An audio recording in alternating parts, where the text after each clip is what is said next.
एमडीएच का जीरा सिप जलजीरा मसाला। SIP SIP जीरा सिप एमडीएच का जलजीरा जीरा सिप एमडीएच का जलजीरा जीरा सिप। ये है सीक्रेट रेसिपी एमडीएच। और आज खबर आपको बताऊंगा दर्शकों, दगाबाजों पर स्ट्राइक कैसे इनका बायकॉट किया जा रहा है भारत में, क्योंकि ऑपरेशन सिंदूर में भारत ने आतंकवादियों को मारा और ये आतंकपरस्त पाकिस्तान का साथ दे रहे थे, तुर्की और अजरबैजान। लेकिन कैसे कार्रवाई की जा रही है आपको एक एक अपडेट दूंगा। लेकिन आज दर्शकों मेरे पास एक और खबर है। मेरे पास खबर है पाकिस्तान के जासूसों की और भारतीय जवान जो पाकिस्तान से आ गया है।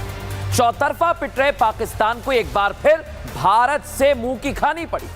आज से करीब 20 दिन पहले यानी 504 घंटे पहले बीएसएफ जवान को पाकिस्तान ने अपने कब्जे में ले लिया था। वो गलती से बॉर्डर के पार चले गए थे, लेकिन आखिरकार पाकिस्तान को बीएसएफ जवान को छोड़ना पड़ा। आपको तस्वीर दिखाता हूं दर्शकों कि कैसे बार बार पाकिस्तान मुंह की खा रहा है। ये आप देखिए, एक तरफ पाकिस्तान फिर घुटनों पर आ गया है, घुटनों पर आ गया क्योंकि इसे छोड़ना पड़ा।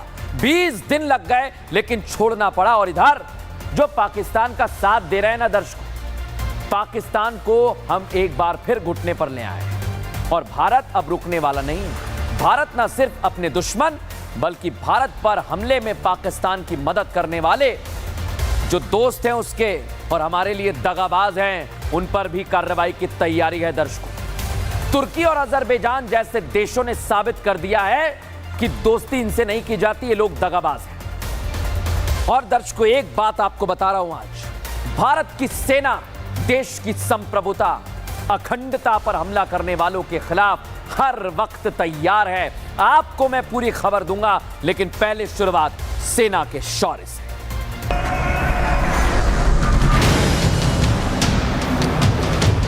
दुश्मन से लोहा लेने को हैं तैयार। जब हमारे ड्रोन, जब हमारी मिसाइलें निशाने पर पहुंचती हैं तो दुश्मन को सुनाई देता है भारत माता की जय। जमीन से आसमान तक हिंद की दहाड़, समंदर में बादशाहत देख कांपा आतंकिस्तान। हम छेड़ेंगे नहीं, लेकिन कोई छेड़ेगा तो फिर उसको छोड़ेंगे भी नहीं। दुश्मन की एक गलती, जहन्नुम का रास्ता। जो भी भारत की तरफ उंगली उठा करके देखेगा उसके जनाजे में कोई रोने वाला भी नहीं मिलेगा। चप्पे चप्पे पर नजर, जवान 24 घंटे तैनात। आतंक के विरुद्ध भारत की लक्ष्मण रेखा अब एकदम स्पष्ट है। अब फिर कोई टेरर अटैक हुआ तो भारत जवाब देगा, पक्का जवाब देगा। इस बार सीज पार नहीं, आर पार की जंग होगी। हिंद की सेना है तैयार।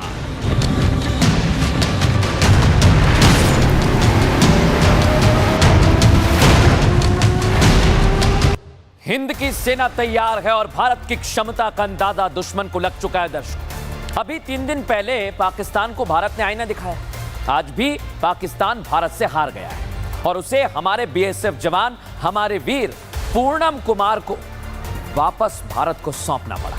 पूर्णम कुमार गलती से अंतर्राष्ट्रीय सीमा पार कर गए थे, जिसके बाद पाकिस्तानी रेंजर्स ने उन्हें हिरासत में ले लिया। देखिए जब ये तस्वीर आई पूरा देश इनके लिए दुआ कर रहा था। यह वाकया तब हुआ जब भारत और पाकिस्तान के बीच तनाव चरम पर था। ऐसे में पूरे देश ने बीएसएफ जवान पूर्णम कुमार की सकुशल वापसी के लिए प्रार्थनाएं भी शुरू कर दी। लोगों ने पूर्णम कुमार की वापसी पर सवाल भी पूछे कि भाई कब आएंगे पूर्णम कुमार। ये लोगों के बीच चर्चा का विषय बन रहा था, लेकिन पीएम मोदी इस पर काम कर रहे थे। उनकी नजर जितनी आतंकवादियां और उन्हें पनाह देने वाले आतंकिस्तान को सबक सिखाने पर थी, उतनी ही बीएसएफ जवान पूर्णम कुमार की वापसी पर भी थी। पूर्णम को सही सलामत वापस लाने के लिए उनकी स्ट्रेटेजी क्लियर थी, जिसका नतीजा यह रहा कि पूर्णम आज हम सब के बीच वापस आ गए। लेकिन पूर्णम को पाकिस्तान से कैसे हमने छीना है, आइए बताता हूं। हिरासत में इन्हें लिया गया था 23 अप्रैल को, आप सोचिए दर्शकों, और ये स्वदेश लौटे हैं 14 मई को। लेकिन इन 20 दिनों में क्या हुआ, इन 504 घंटों में क्या हुआ? 21 दिन बाद अटारी बाघा बॉर्डर से हिंदुस्तान वापस आ गए।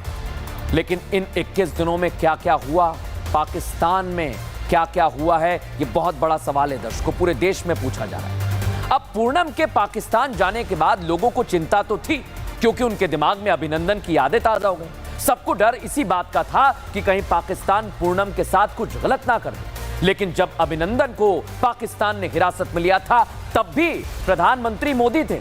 अभिनंदन की सकुशल वापसी हुई, वैसे ही पूनम भी आज हमारे बीच आ गए। देखिए जरा।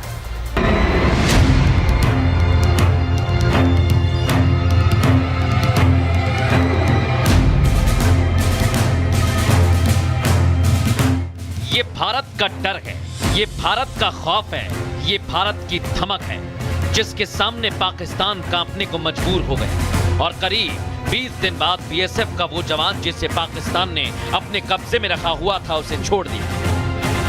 भारत के वीर जवान पूनम के घर वापसी ने एक बार फिर 2019 में पाकिस्तान से वापस लौटे विंग कमांडर अभिनंदन की याद दिलाई। 1 मार्च 2019 का वो दिन जब मिग फाइटर जेट के पायलट अभिनंदन बाघा बॉर्डर से वापस लौटे। मूंछों पर ताव था, आंखों में जज्बा और विश्वास था कि वो वापस लौटे। उनकी वापसी के साथ ही पूरे देश जय हिंद के नारे से गूंज उठा था। ठीक वैसा ही पूनम कुमार साहू के साथ हुआ। 22 अप्रैल को पहलगाम आतंकी हमले के बाद 23 अप्रैल को गलती से बॉर्डर पार कर पाकिस्तान चले गए। पाकिस्तानी सेना के पकड़ने के बाद पूरा देश पूछ रहा था कि जवान की वापसी कब होगी, लेकिन मोदी सरकार इस पर लगातार काम कर रही थी, क्योंकि सरकार जानती है देश का जवान देश के लिए कितना अहम है। बस फिर क्या था, 14 मई को खबर आई कि पूनम वापसी कर रहे हैं, उनकी वतन वापसी होने वाली है, जिसके बाद पूरे देश को अभिनंदन की वापसी की तस्वीर याद आ गई। जवान के परिवार ने इसे मोदी है तो मुमकिन बता दिया। मोदी जी है तो सब चीज पॉसिबल है, क्योंकि देखिए जो 22 तारीख को जब पहलगाम अटैक हुआ था, उन्होंने 15 से 20 दिन में जो ऑपरेशन सिंदूर करके सबके सुहाग का बदला लिया, जिसका नाम रखा गया था ऑपरेशन सिंदूर। उसके 3 से 4 दिन बाद मेरे सुहाग को उन्होंने रिटर्न लाया है, तो मैं उनको हाथ जोड़ के बहुत बहुत धन्यवाद देना चाहती हूँ। बीएसएफ जवान करीब 500 घंटे पाकिस्तानी सेना के कैद में रहे, लेकिन भारत की ताकत और धमक के आगे पाकिस्तान को झुकना पड़ा। सोचिए आप दर्शकों, 500 घंटे पाकिस्तान, बीएसएफ जवान करीब 500 घंटे पाकिस्तान में रहे और पूनम की रिहाई के लिए 6 से ज्यादा फ्लैग मीटिंग हुई। दर्शकों, इंटरनेशनल बॉर्डर पर 84 बार सीटी बजाई गई। बॉर्डर पर रोजाना 3 से 4 बार सीटी बजाई गई। झंडा दिखाकर भी पाकिस्तानी रेंजर्स को बातचीत का सिग्नल भारत ने भेजा। आप सोचिए, बीएसएफ का मकसद था पाक रेंजर्स से बात करना।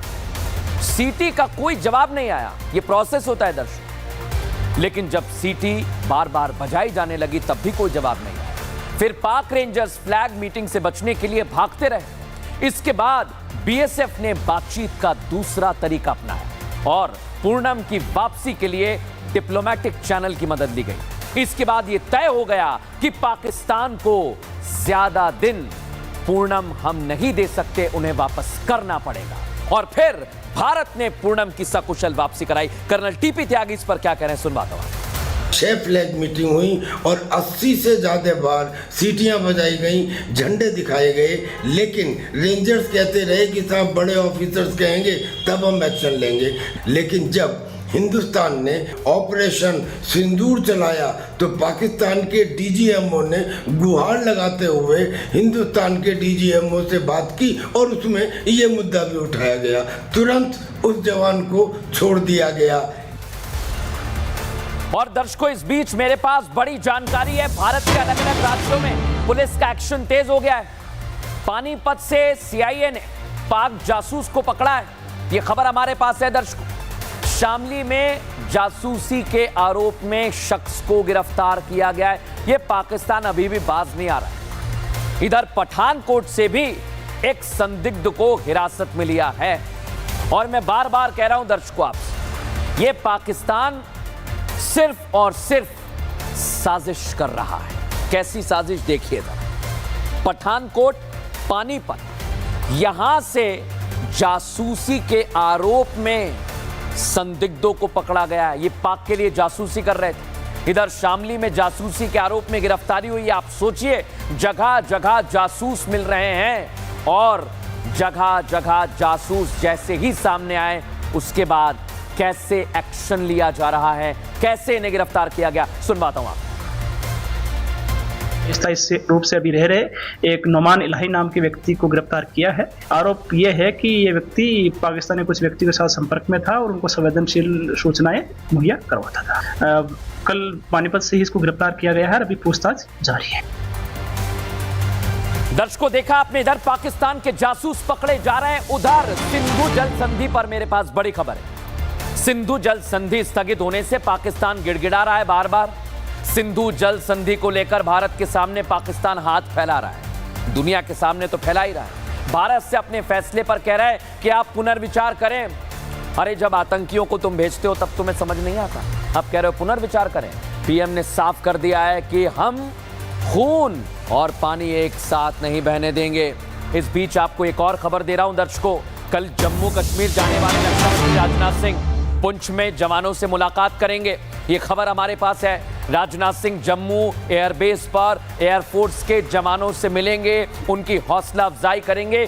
सबसे ज्यादा घाटी में दर्शकों कार्रवाई हुई है, सबसे ज्यादा घाटी में पाकिस्तान के ड्रोन्स देखे गए थे, लेकिन हमारे वायुवीरों ने उन्हें नेस्ते नाबूद कर दिया है। और आपको याद होगा दर्शकों, पहलगाम आतंकी हमले के बाद भारत ने पाकिस्तान पर एक के बाद एक स्ट्राइक की, जिसमें से एक भारत में किसी पाकिस्तानी को ना रहने देना है। इधर जासूस हम पकड़ रहे हैं ना, उधर देखिए आप, असर दिखाई दे रहा है। ये पाकिस्तान वाले जब आते हैं भारत तो कैसे इनके साथ हश्र किया जा रहा है, दिखाता हूं मैं आपको। साउथ कोरिया से कुछ चीनी जहाज आ रहे थे दर्शकों, बीच समंदर में इन्हें रोक दिया गया। दरअसल जहाज में 21 पाकिस्तानी थे। सोचिए जरा आप, 21 पाकिस्तानी। तेल से भरा जहाज उड़ीसा के पारादीप पर आ रहा था, लेकिन जैसे ही जहाज पर 21 पाकिस्तानी लोगों के होने की खबर मिली, जहाज को तट से 25 किलोमीटर दूर ही रोक दिया गया। बताया जा रहा है कि पारादीप पोर्ट अथॉरिटी ने तेल उतारने की अनुमति नहीं दी और पाकिस्तान के जो 21 लोग थे उनसे कहा कि अंदर ही रहना, बाहर मत आना, नहीं तो कड़ा एक्शन लिया जाएगा। क्यों इस तरह की खबरें हैं दर्शकों? क्यों इस तरह से पाकिस्तानियों को रोका जा रहा है? क्योंकि ये पाकिस्तान आतंक परस्त है और आज इसने फिर सबूत दे दिया है। पाकिस्तान, अब हमारे पास जानकारी है, आतंकियों को मुआवजा दे रहा है। आप सोचिए दर्शकों, हम आतंकियों को खत्म कर रहे हैं, आतंकियों को जड़ से मिटाने का हमने संकल्प लिया है और ये आतंकियों को पैसा दे रहा है। इनको आईएमएफ से पैसा मिला है ना, अब ये जैश के सरगना को मुआवजा दे रहा है। ये मुआवजे का नाम दे रहे हैं, आतंकियों को पैसा बांट रहे हैं। भारतीय हमले जो हुए थे ना दर्शकों, बहावलपुर मुरीद के में दिख रहे हैं ना आपको, ये जो आतंकियों की आपको ये कब्र दिखाई दे रही है जहां पर ये पहुंचे हुए थे और कैसे इनको पाकिस्तान झंडे में लपेटा गया है, आप समझिए जरा, ये आतंकियों को पनाह दे रहा है। लेकिन आज आपको एक और खबर दे रहा हूं दर्शकों में, भारत के ऑपरेशन सिंदूर के दौरान मारे गए ग्लोबल टेररिस्ट मसूद अजहर को पाकिस्तान सरकार करोड़ों रुपए दे रही है। सोचिए जरा आप, मुआवजा दे रही है। यह मुआवजा उसे भारतीय सेना की तरफ से पाकिस्तान और पीओके में आतंकी ठिकानों पर बड़ी कार्रवाई में, जो पूरा परिवार इनका मर गया ना, उसके बाद मिल सकता है। आप सोचिए जरा। और यही तस्वीर बता रही है कि पाकिस्तान आतंक परस्त है। लेकिन एक बात कहना चाहता हूं, भले ही पाकिस्तान को भारत ने घुटनों पर ला दिया हो, पाकिस्तान को मिले चीनी और तुर्की हथियार और डिफेंस सिस्टम की धज्जियां उड़ा दी हो भारत, लेकिन इसके बाद भी भारतीय सेना अभी भी अलर्ट मोड पर है। ये पाकिस्तानियों का भरोसा नहीं किया जा सकता। सेनाओं को मजबूत करने की दिशा में लगातार हम कदम उठा रहे हैं दर्शक। भारत ने स्वदेशी एंटी ड्रोन सिस्टम भार्गवास्त्र का ओडिशा के गोपालपुर में सफल टेस्ट किया। आपको दिखा रहा हूं, देखिए। टेस्ट में इसने सभी उद्देश्यों को, अपने लक्ष्यों को साधा है। Solar defence and aerospace limited का ये पूरा डिजाइन है और इसे विकसित किया गया है। ये ड्रोन प्रणाली जब लगेगी तो जो तुर्की के ड्रोन है ना, स्वार्म ड्रोन, जिसे हमने नेस्ते नाबूद कर दिया, उन्हें ये गिराने में सक्षम है। अब ये कितना ताकतवर है, क्योंकि जैसे ही आप इसका नाम सुनते हैं दर्शक, इसका कनेक्शन हिंदू ग्रंथों से निकलता है। लेकिन इसके पीछे की वजह क्या है, आइए मैं बताता हूं। महाभारत का है भार्गवास्त्र। भार्गवास्त्र का जिक्र महाभारत में मिलता है और महाभारत में कई विनाशक शस्त्रों का भी जिक्र है। महाभारत में भार्गवास्त्र नाम का एक अस्त्र भी था। महर्षि भार्गव परशुराम ने भार्गवास्त्र नाम रखा था। इसी के चलते micro missile based counter drone system विकसित किया है, जो ऐसे कहीं से भी ड्रोन आएंगे उन्हें नेस्तनाबूद कर देगा। लेकिन एक बड़ी बात दर्शकों, भार्गवास्त्र भारतीय रक्षा क्षेत्र में मील का पत्थर साबित होगा, क्योंकि यह सिस्टम एक साथ दुश्मनों की तरफ से दागे गए ड्रोन को झुंड में तबाह करता है और यह पूरी ताकत रखता है। दर्शकों, कैसे यह काम करता है, आइए जरा मैं आपको बताता हूं। भार्गवास्त्र एक विनाशक शस्त्र है। Bhargavastra micro missile based defence system से बनाया गया है। ड्रोन अटैक से निपटने के लिए डिजाइन किया गया है। भार्गवास्त्र दुश्मनों के ड्रोन को झुंडों में तबाह करता है। 6 किलोमीटर या उससे ज्यादा की दूरी से पता लगाने में सक्षम है। अनमैन्ड एरियल व्हीकल्स के खतरों का मुकाबला भी ये कर सकता है और 2.5 किलोमीटर तक की दूरी पर आने वाले ड्रोन को नष्ट करने की क्षमता है। भार्गवास्त्र अलग अलग इलाकों में तैनाती करने के लिए तैयार है और डिजाइन किया गया है। यानी अब भारत पूरी तरह से दर्शकों अपने डिफेंस को और मजबूत कर रहा है। इस समय एक और बड़ी खबर है मेरे पास। पाकिस्तान में तुर्की के 2 ड्रोन ऑपरेटर ढेर कर दिए गए। ये खबर आई है, भारत के जब हमले हो रहे थे ना दर्शकों, तुर्की के 2 ड्रोन ऑपरेटर वहां पर गए थे और इन्हें भी मारा गया है। भारत के खिलाफ ड्रोन अटैक में पाकिस्तान की मदद कर रहे थे, लेकिन आप सोचिए, हमें तो पता ही नहीं था कि ये तुर्की अंदर पहुंच गया है और पाकिस्तान की मदद कर रहा है। लेकिन भारतीय सेना ने तो कार्रवाई की और फिर इनकी खबर आई है कि ये ढेर कर दिए गए।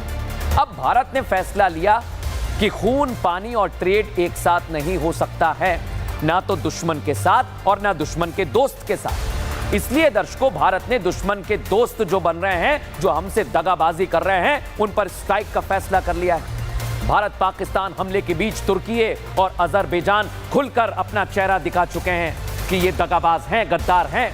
इन दोनों देशों ने पाकिस्तान का खुला समर्थन किया। इसलिए अब भारत के लोगों ने अजरबैजान और तुर्की के बहिष्कार का फैसला किया है। दर्शकों, पाकिस्तान के दोस्त तुर्की पर अब भारत का एक्शन होने लगा है और तुर्की के प्रोपेगेंडे पर भारत ने कड़ी कार्रवाई की है। दर्शकों, तुर्की के ब्रॉडकास्टर TRT वर्ल्ड, ये सोशल मीडिया X अकाउंट पर था, लेकिन भारत ने अब इसे बैन कर दिया है। उसकी अगर तस्वीरों तो दिखा दीजिए। उसे पूरी तरह से बैन कर दिया है दर्शक। लेकिन आप सोचिए, ये तुर्की है जिसकी हमने मदद की थी जब यहां भूकंप आया था, ये हमारे ही खिलाफ कार्रवाई कर रहा है। ये हमारे खिलाफ सोचिए यार, हमने इससे दोस्ती की और इसने हमें दगा दिया। इसलिए आज मैं कह रहा हूं, दगाबाज तुर्की पर स्ट्राइक जारी रहनी चाहिए। देश भर से आवाज उठने लगी है, कैसे इसे नुकसान पहुंचाया जा रहा है, दिखाता हूं।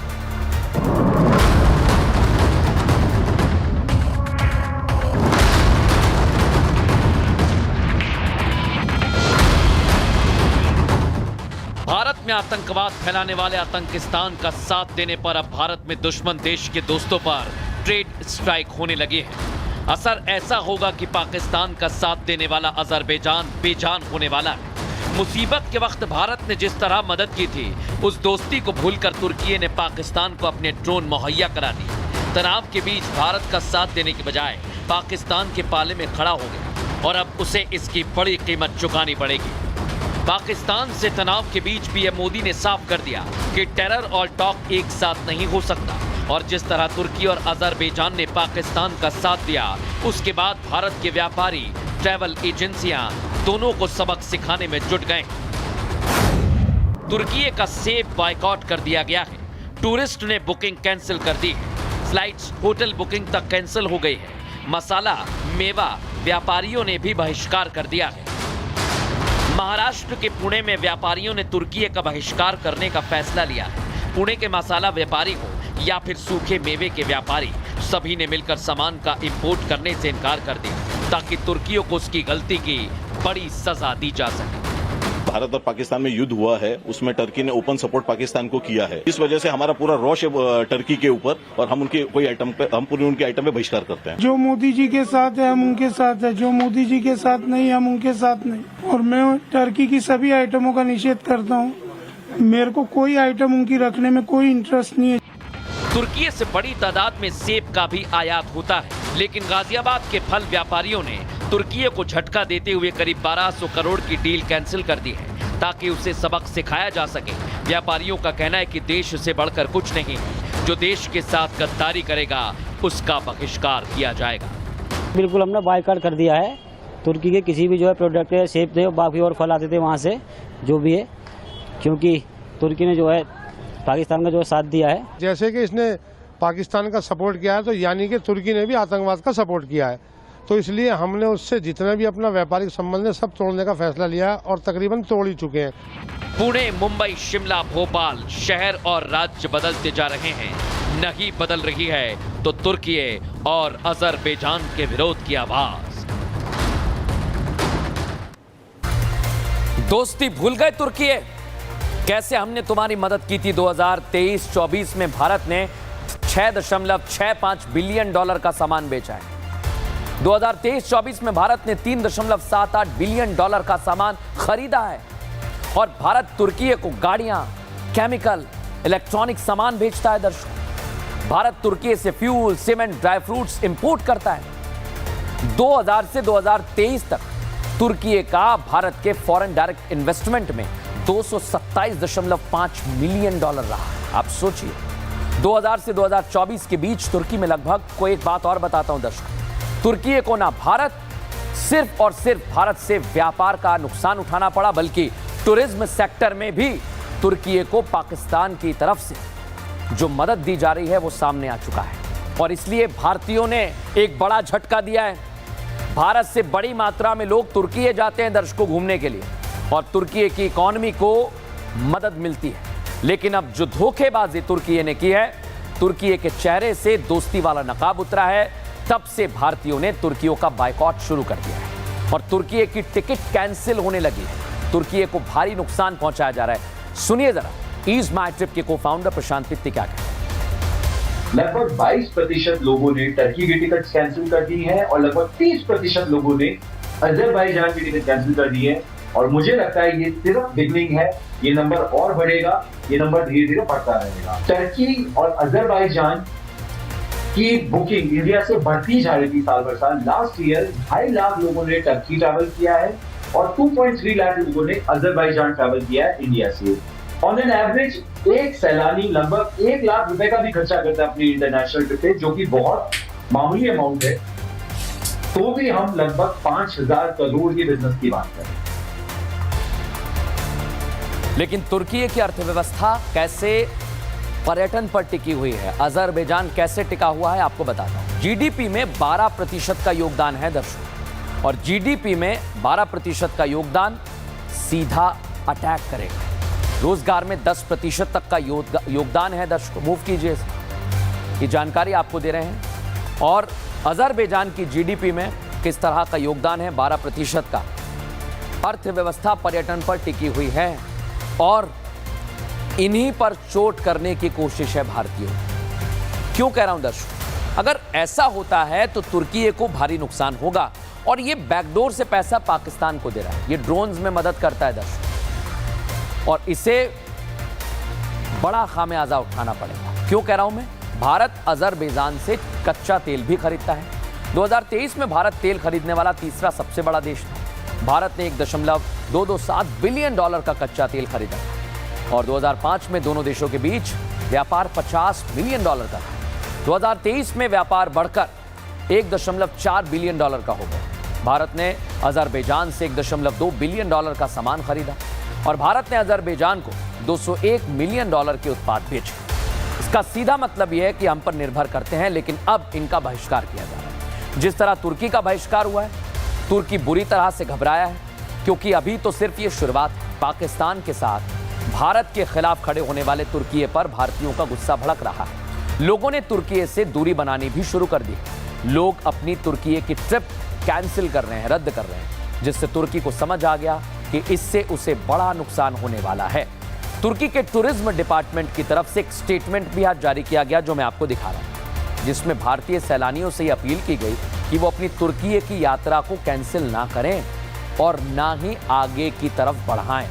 उनका यह कहना है कि आप आइए, लेकिन क्यों आए। और आज दर्शकों, इसको लेकर पूरे भारत में आवाज उठ रही है, तो बॉलीवुड में भी तुर्की का विरोध होने लगा है। बड़ी जानकारी आपको दे रहा हूं, बॉलीवुड तुर्की का विरोध कर रहा है तुर्की के बहिष्कार की अपील की जा रही है और कहा जा रहा है कि बॉलीवुड भी इस ओर ध्यान दे। तुर्की को लेकर ये बड़ा एक्शन लेने की तैयारी में बॉलीवुड है। सुनवाते हैं अशोक पंडित क्या कहते हैं। जिसे हमने अपील किया है कि वो टर्की को बॉयकॉट करें।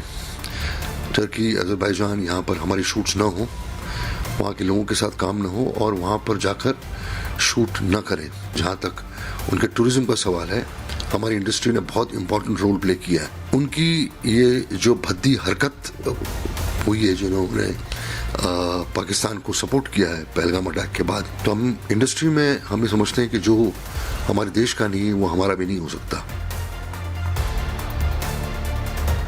इधर जेएनयू ने तुर्की के साथ एमओयू रद्द कर दिया है। दर्शकों, ये खबर भी हमारे पास है। तुर्की की इनोनो यूनिवर्सिटी के साथ एमओयू रद्द हो गया है। राष्ट्रीय सुरक्षा कारणों से जेएनयू से यह खबर मिल रही है कि एमओयू रद्द किया गया है। आप सोचिए, तुर्की की इनोनो यूनिवर्सिटी के साथ एमओयू रद्द कर दिया गया है। यह बड़ा एक्शन है दर्शकों तुर्की के खिलाफ। और अभी तक की जो तस्वीर आ रही है वो ये समझाने के लिए काफी है कि भारत लगातार एक्शन ले रहा है।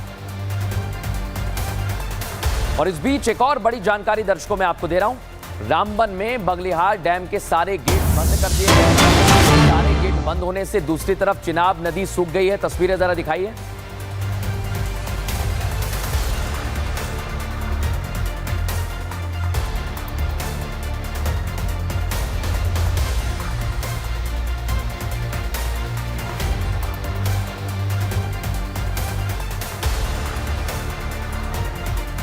तो रामबन के बगलियार डैम के सारे गेट बंद कर दिए गए दर्शकों। सारे गेट बंद होने से चिनाब नदी धीरे धीरे उसका जलस्तर कम हुआ दर्शकों। पहले कम गेट बंद किए थे, कुछ गेट खुले हुए थे, उसके बाद धीरे धीरे सारे गेट बंद कर दिए गए हैं। और एक तरफ ऑपरेशन सिंदूर चल रहा है, दूसरी तरफ सिंधु जल संधि रद्द करने पर पाकिस्तान को झटका लगा है और रामबन में बगलिहार डैम के सारे गेट बंद कर दिए गए हैं। देखा दर्शकों आप, यानी एक तरफ कार्रवाई की जा रही है पाकिस्तान पर और जो पाकिस्तान का साथ दे रहा है उन पर भी तगड़ा एक्शन लिए जा रहा है, चाहे वो तुर्की हो चाहे अजरबैजान हो। और लगातार भारत पाकिस्तान पर स्ट्राइक करता रहेगा। एक आधे बाउल दही में 4 चम्मच MDH चटनी पुदीना मसाला डाला, स्टर करो, पुदीना चटनी तैयार। MDH चटनी पुदीना मसाला। आधे बाउल दही में 4 चम्मच MDH